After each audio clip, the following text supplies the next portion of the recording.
All right, everybody, welcome back to the peer review.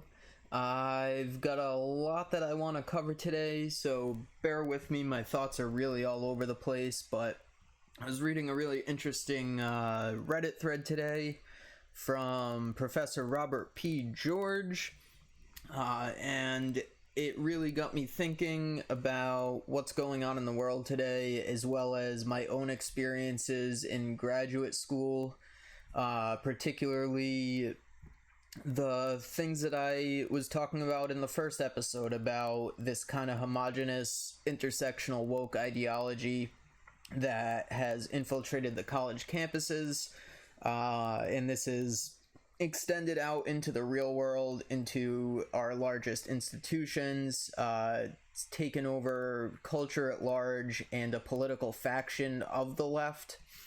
And so I really started thinking about a lot of examples that I've seen going on, as well as just some of the very few examples I've personally experienced while being a graduate student and an undergraduate student, really just my entire time in academia and everything that I've witnessed. So I guess we'll get to it and read the tweet first, and we'll see if I can kind of string together the thoughts that made sense in my mind and put them forward in video. So, Professor George says, "Sometimes I ask my students what their position on slavery would have been had they been white and living in the South before abolition. Guess what? They all would have been abolitionists. They all would have bravely spoken out against slavery and worked tirelessly against it.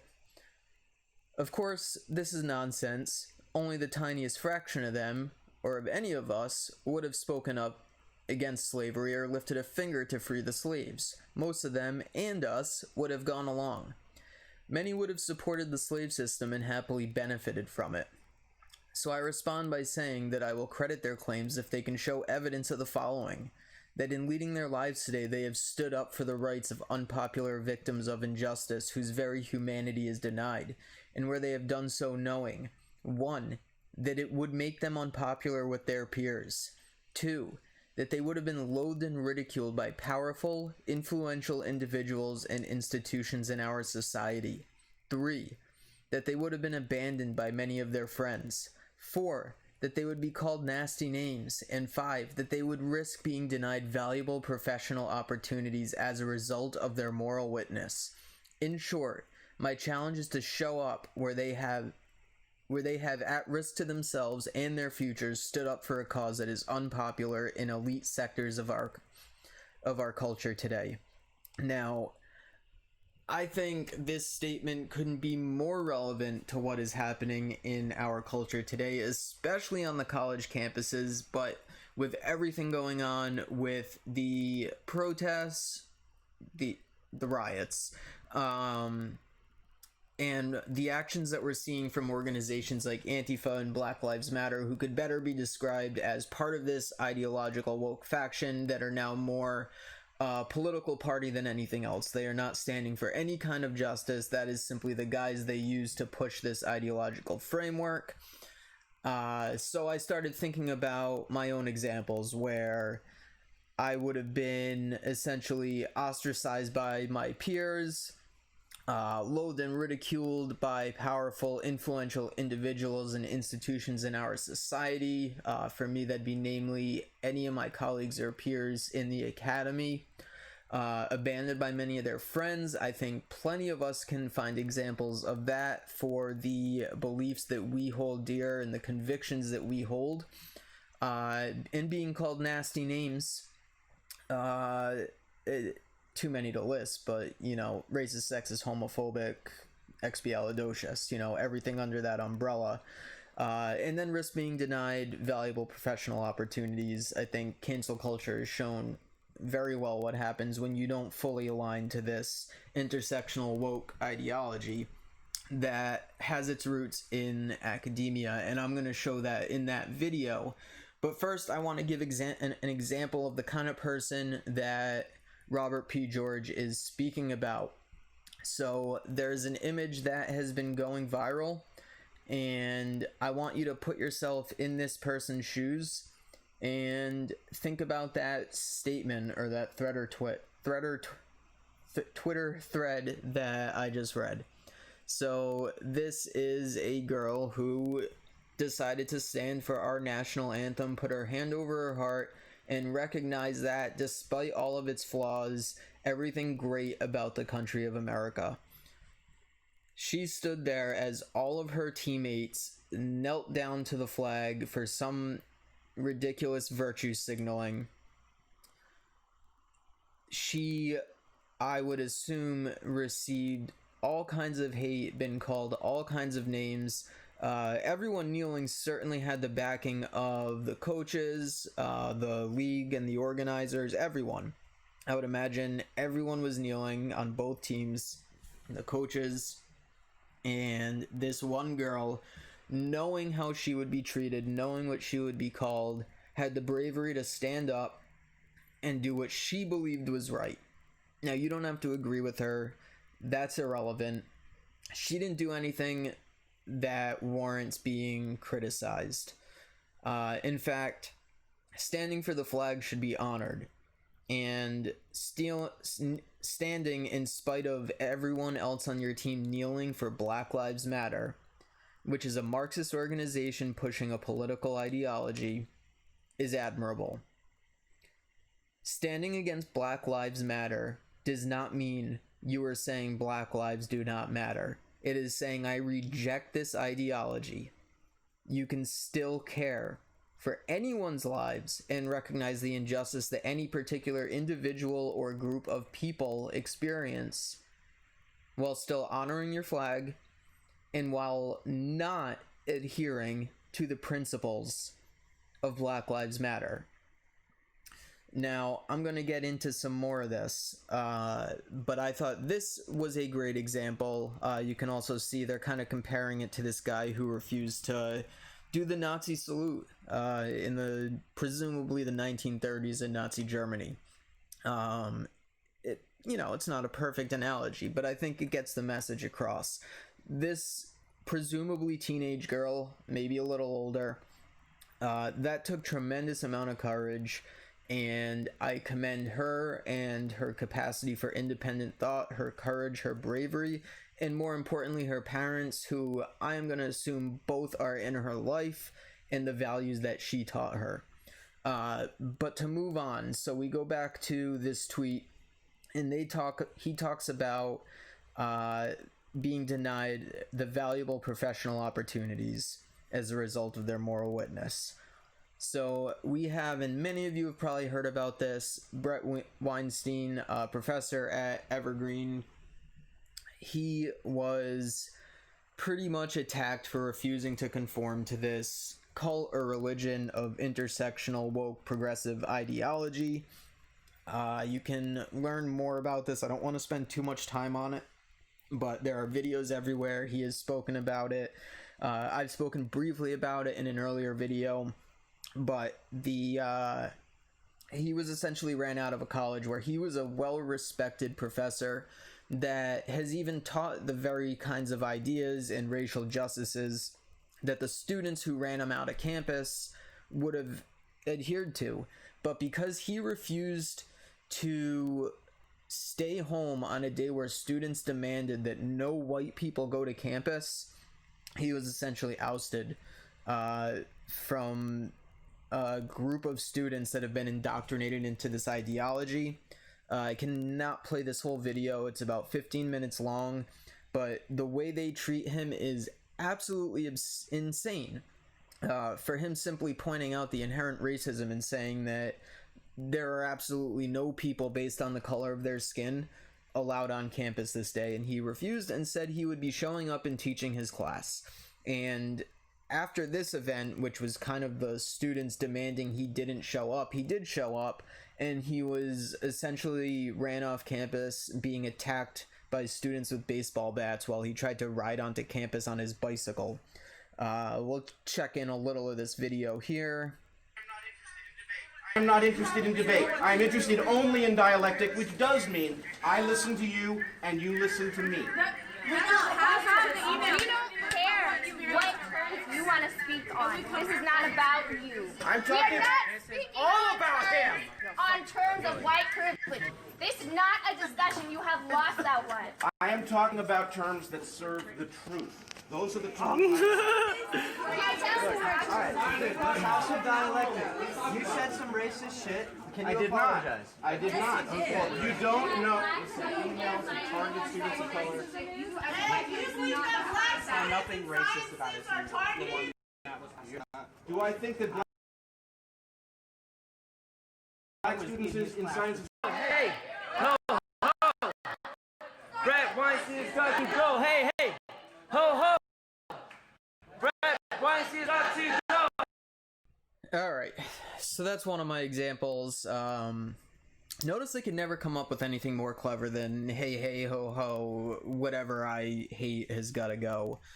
Anyways, I digress, but so that's one example. Brett Weinstein is a free thinking, he's liberal, he's totally against Trump and on the left side of the political spectrum.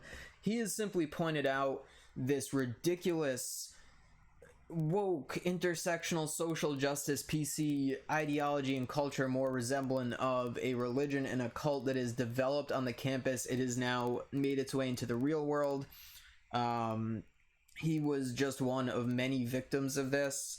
There are too many to even get into in this video. A more recent and local one to me was this professor, not a professor rather, but a principal at a local school in Vermont, and she was essentially forced to resign for statements that were not racist or tone deaf in any capacity.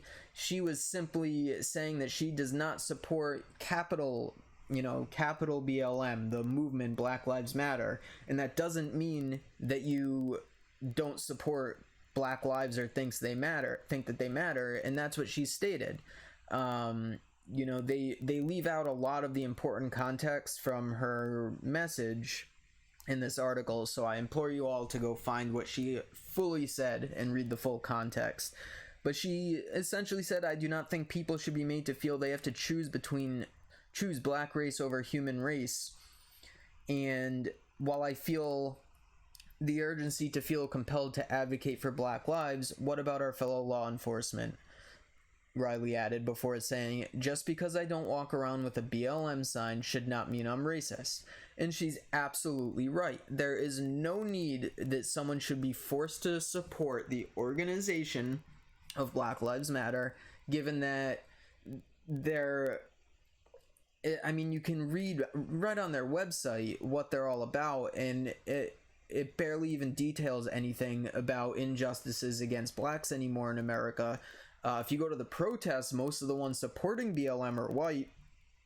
So now we have more progressive white, upper middle class, typically feminist liberals that are representing and hijacking this Black Lives Matter movement. And that's getting off the case anyways, because we've recently seen a lot of what I consider to be very accurate depictions of BLM as a Marxist movement. And if you have any questions, you can go right to the co-founder, where they outline very well, after talking about their ideological origins, that they admit they are very much founded in the Marxist ideology. We actually do have an ideological frame. Myself and Alicia in particular are trained organizers. We are trained Marxists. Now, that's just one of many examples, but BLM is far more than what they are painting themselves as. A name does not tell you everything about an organization. Antifa is about as fascist as it gets, but how can you be against Antifa? They're anti-fascist. It's right in the name. We'll do more research and figure out for yourself where the fascist tendencies in Antifa come from. I can pull up hundreds of examples of violence committed by Antifa against people that are not fascists. It simply gives them cover to attack anyone who disagrees with them, labeling them a fascist Nazi, or whatever word is politically expedient for them at the time to go after them. This goes back to Robert's original tweet, where he says how, you go against this ideology, you risk being called names. It takes bravery to go against this. It is easy to go along with it and easy to not do any of the research, but what we have right now are riots occurring across the country, largely stoked by these two organizations, Antifa and Black Lives Matter. Now, this is no mistake. I have talked about this. I have talked about how this is rooted in academia. This is where the foundation was formed. It occurred over decades, and when it took root on the college campus, these college graduates eventually get jobs, go into the real world, and they begin doing things like this, forming organizations like this, or going into, you know, corporate America, the entertainment and media industry, big tech, where we've seen all kinds of examples of virtue signaling, censorship against dissenting beliefs. We have created an entirely homogenous culture where one side essentially gets to dictate everything. They consider themselves the resistance and the revolutionaries, but they have corporate sponsorship. They have every single big name. They have the 5 most wealthy corporations in America pushing their messages, pushing their ideology. It is shoved down your throats every single day. Anytime you see anything from BLM, from Antifa, when you watch a Gillette ad about toxic masculinity, it is everywhere. Put on Netflix, and every show is rah rah down with the patriarchy. It is literally everywhere. You cannot turn a blind eye to it, and once you see it, you cannot unsee it. And the examples, I wish I could cover all of them, but there are so many. It is absolutely insane. So what we have is, we have people like Matt Gaetz, Dinesh D'Souza, plenty of other people calling out BLM as a Marxist organization. Their own website, if you actually read it and you actually read the points they're making, it's very clear that they are rooted in a Marxist ideology. Antifa, I don't even need to go into that. Just look at the history of anti-fascist action in Germany, which is where they stem from. They were a communist organization. They were fighting against the Nazis. Both sides were equally as bad. They weren't virtuous in any way. They were killing people, committing violence, very much in the same way we're seeing in America today. That doesn't justify, obviously, anything the Nazis did, but you beget that kind of reaction when a group like Antifa starts behaving the way that they are behaving now and the way that they behaved in Nazi Germany. That is where their roots come from. They are inherently a communist Marxist organization. So, what I want to get into now is, why are these things taking hold? Why is this so dominant in American culture today? Why is America's youth particularly subscribing to these ideas? Now, it would be clear this isn't the entire political left. There are actual logical, sane liberals. Brett Weinstein, I just showed you one of them. Myself included, people often think that I'm some hardline conservative. I've been accused of being alt-right even, when my ideas are more reflective of classical liberalism, a little bit of libertarianism more than anything. I've never liked either political party. I can get into that later, but that's really irrelevant here. But the point is that real liberals are not part of this woke intersectional SJW faction that's taking over culture and politics right now. And so while we've seen some real life examples, I want to show you how this is pushed and how this develops on the college campus. And I'm going to give you some personal examples that I have had in graduate school, and it extends back to my undergraduate studies as well, but it really started progressing in 2015. That's no mistake. That's when Trump announced running for president.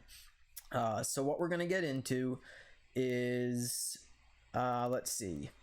So first we are going to pull up a syllabus from one of my classes where I believe I got rid of all of the sensitive information that I don't want to share for obvious reasons. So let's see. All right, perfect. So here we have it. This is one of the many classes I took where the Marxist ideology, rooted in critical theory, was pretty much everything. It made the bedrock of my entire program, and it made doing any kind of meaningful scholarship or academic work impossible, to where I am now at the point where I can't even get a thesis approved because it doesn't, you can't get it past the gatekeepers. It doesn't align with their ideology. And I myself am now part of what was being spoken about in that tweet, where, you know, my discussions in classes have, you know, lost me any peers in class. I've been called names. I've been called an anti-Semite for civilly criticizing George Soros. That was a really fun conversation that I had with this feminist student in the class, because her assertion was that any criticism of a Jew is inherently racist. I didn't even get into the history of how Soros is hardly a Jew who worked with the Nazis and grew up basically him and his family denouncing their Jewishness. They despised it. But essentially, she conceded that any criticism of any Jew for any reason is inherently anti-Semitic. I pulled up an article of Netanyahu criticizing Soros and asked if he was anti-Semitic. He's the prime minister of Israel. And she performed some amazing mental gymnastics to essentially say that yes, Netanyahu is anti-Semitic. Regardless, I continued the conversation and ended it with, well, ultimately, there are a number of things that I can criticize Soros for. I do not find him to be a good person, and I'm very critical of him. By your own definition, that makes me an anti-Semite. Correct. And she nodded. She accused me of being an anti-Semite.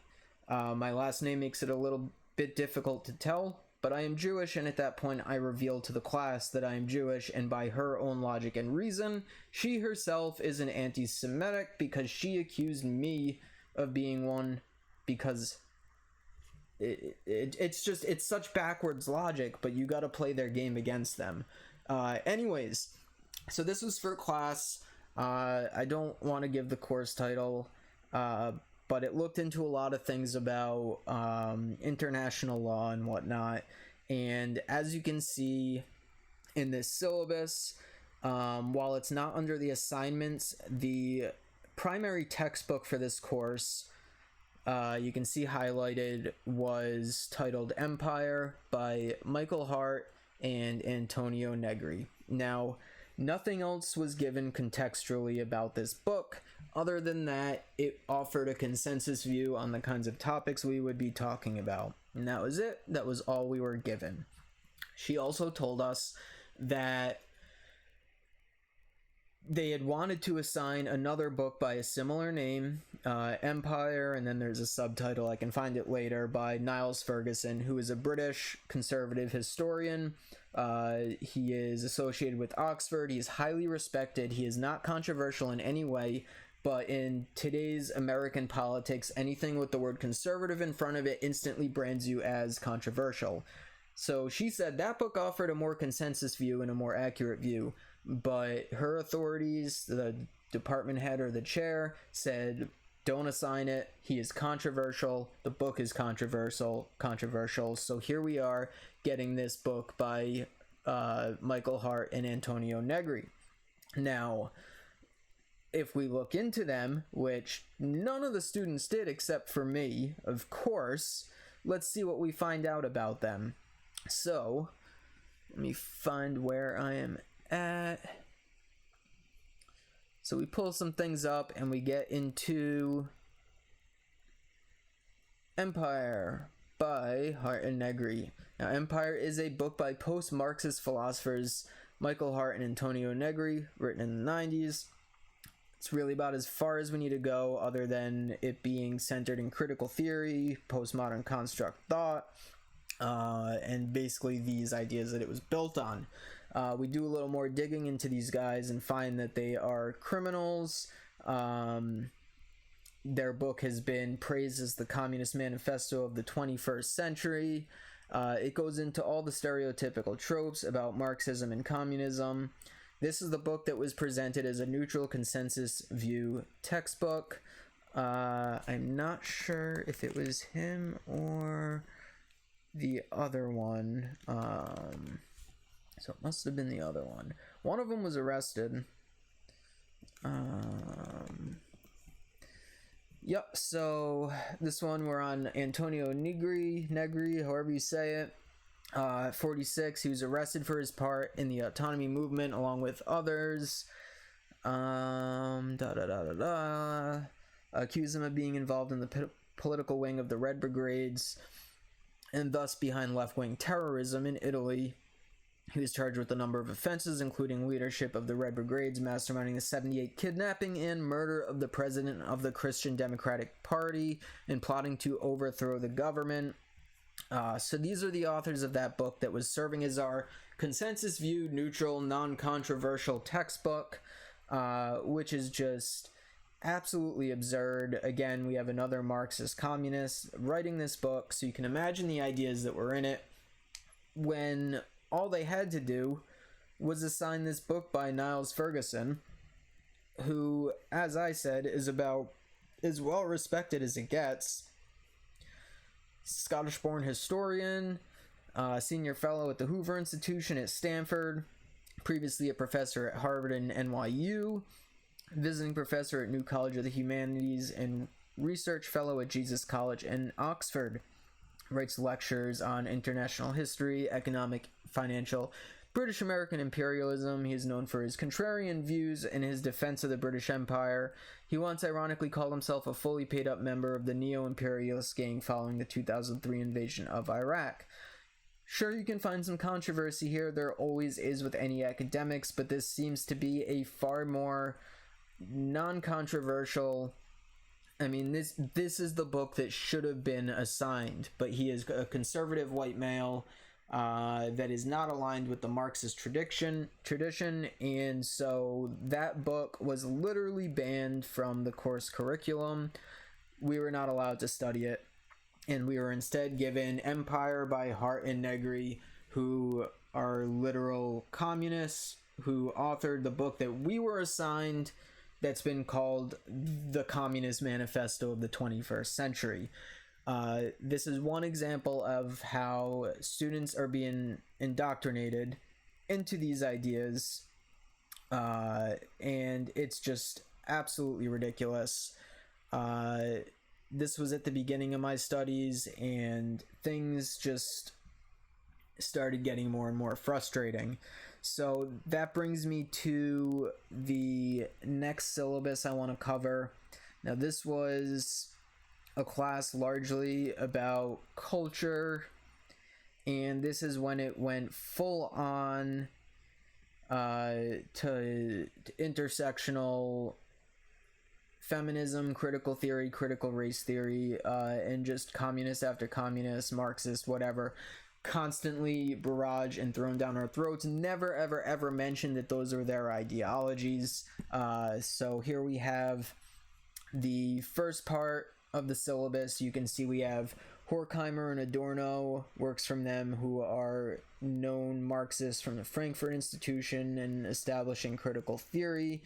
You also get people like Dick Hebdige. I recommend you look into all these people. Cornel West, who I'm sure a lot of you are familiar with, and he's been critical of elements of Marxist ideology, and they use that to say that he's not a Marxist, but he absolutely is.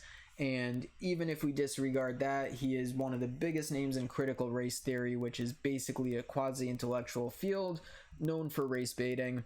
And he's helped build the ideologies that organizations like Antifa and BLM are organized around. Further going into this the syllabus, we see, so we got the Cornel West one. We have, more importantly, Foucault, who I'll get more into in a bit, but you can't really talk about critical theory without talking about Foucault. And then we get into one where I actually did a video about, and of course got totally ridiculed, albeit not by the professor. He actually helped me defend it from a class of rabid, indoctrinated students who are not happy with my take and my exposition on Maggie Hennefield, who wrote an article, Fake News from Satirical Truthiness to Alternative Facts, and I want to bring that up next. So let's see, moving along.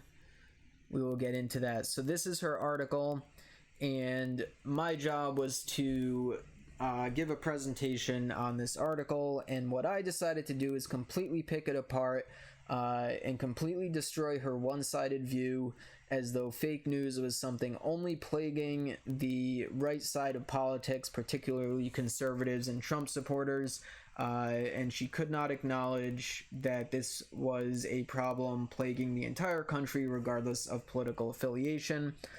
I'm going to link that video if I can find it. I made it a while ago, but it really breaks down the issues with her article, and really where she's coming from and how politically biased it is. You have to remember that she is an academic, and that this is not a peer-reviewed article. Again, something us students were not told. It was not presented that way in the syllabus. When we're given a syllabus, we're expected to trust that the professor has given us vetted, valid resources, and instead I get this lopsided political piece, really an op-ed political piece from someone who I'm just supposed to trust. Now, no one else does their research onto stuff like this, but I did do my research to look into the kinds of things she's written and also see where this not peer-reviewed article was written, which was New Politics.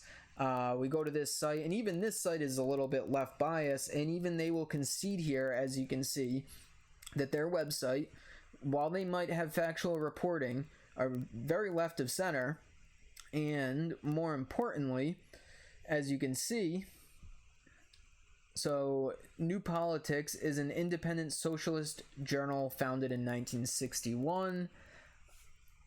While it's inclusive of articles from a variety of left-of-center positions, the publication leans strongly toward a democratic Marxist perspective, placing it typically to the left of the liberal or social democratic views.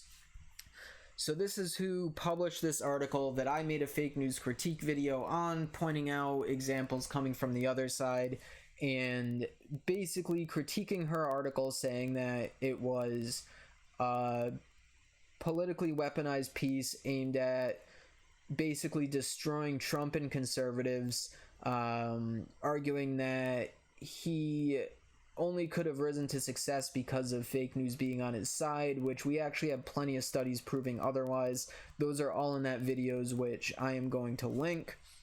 So now we get these ideas that I'm showing you from some of my own college courses that I'm showing you the syllabus that they're even in and the works that were being assigned. So let's talk about some of these people and the ideas that we are being, what I feel, completely indoctrinated into, the kinds of things that make it so that you can't express any dissenting beliefs, any kind of belief that isn't fully aligned with this intersectional woke ideology. And I think there are better ways of describing that, but I think that is the easiest, simplest way. So I'm going to consider, using those kinds of words like intersectional woke, social justice, PC, identity politics, because that kind of encapsulates this ideology, which, mind you, is more a religion or a cult at this point that has also embedded its way into a faction of the Democratic political party. So we get into, as we saw, we're assigned a lot by Foucault, and these ideas are just straight up dangerous. His quasi-academic theories have actually been used in France to defend pedophilia, in a sense, to legalize sex with minors.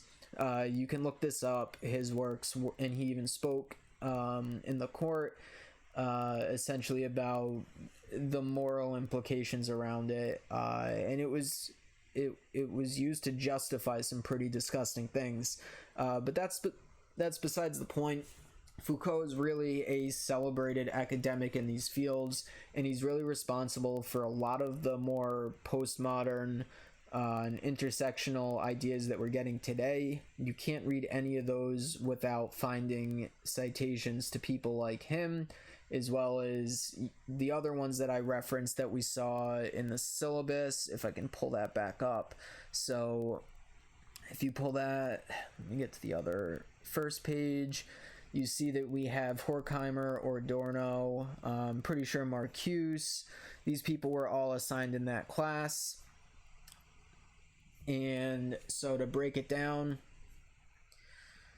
we got Foucault and his connections make it quite clear his Marxist ideology. Now he is directly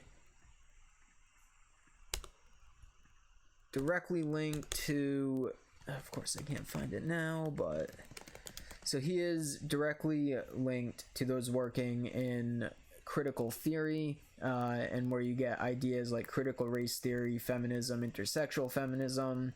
All these ideas come from there, and you bring yourself now to critical theory, and if I can spell, you can also find Foucault has been described as one such author who's basically been involved in appropriating these kind of sociological terms, these theories in these academic fields. And then it also links him to the Frankfurt School, which was heavily rooted in Weimar Republic Germany before the Nazis took over. These were Marxist intellectuals. They would have had strong ties to everything communist going on in Germany at that time, right down to anti-fascist action. These ideas are what make up the bedrock of the liberal arts, humanities programs in colleges, but they've extended far beyond that. So Foucault is one of the first people that I recommend everyone look into, including Marcuse, Gramsci, Horkheimer. They're all involved, and it really all leads back to the Frankfurt School. And as the Nazis took over, they essentially fled and came to America. They established bases on the East and West Coast. Columbia University was one of the strongholds where their ideas began to really take hold. And since that time, since about the 60s really, they formed earlier, but since about the 60s is when you start seeing these Foucaults and all these ideas start completely taking over academia. Now, these are just some of the ideas I've been exposed to in class. It's constant when we're not being fed the theoretical ends. The class discussions basically devolve into attacks on conservatism, Trump, or really anything ideologically left of this Marxist progressive woke ideology. You speak up against it, you criticize it, you are ridiculed. As I said, I've been called an anti-Semite as a Jew for expressing beliefs that aren't even controversial. They just don't align with this kind of ideology that they subscribe to, which is pretty much the only acceptable ideology on the college campus.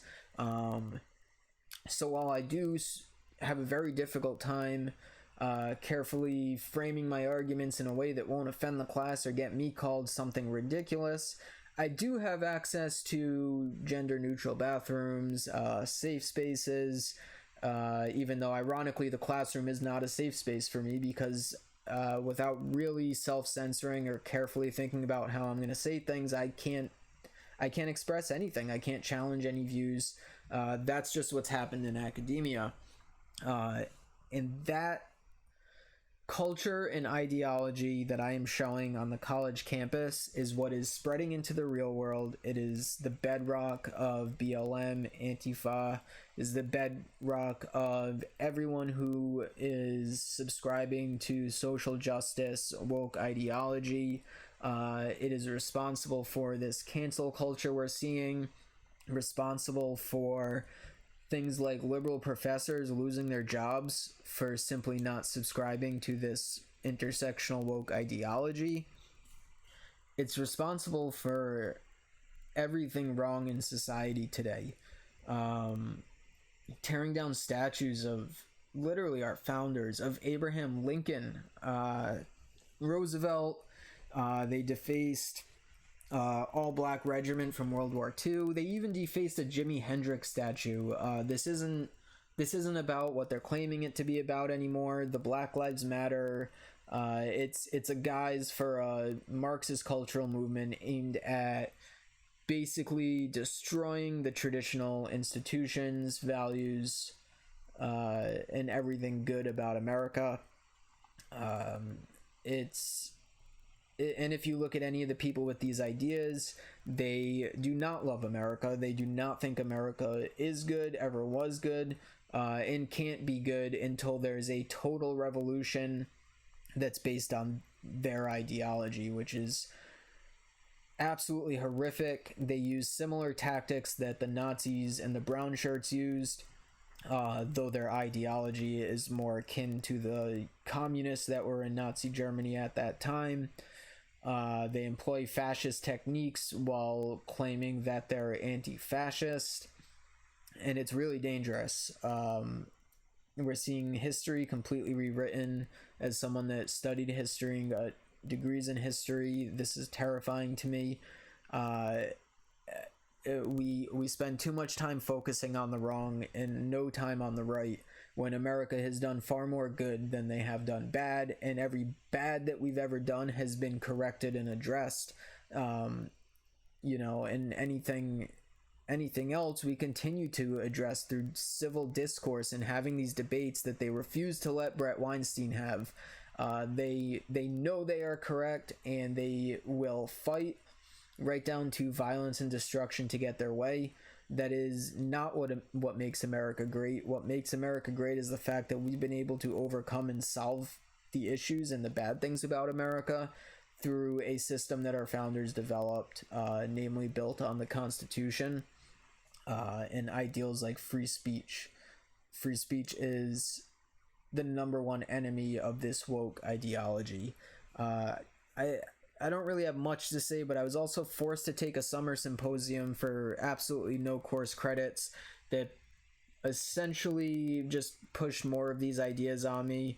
We were exposed to the people like Cornel West, Bogues. These people are all critical race theory. The lectures were essentially forcing students to write about their white privilege or their male privilege, or how someone like me has inherent power because of who I was born as, and completely dismissing who I am as a person.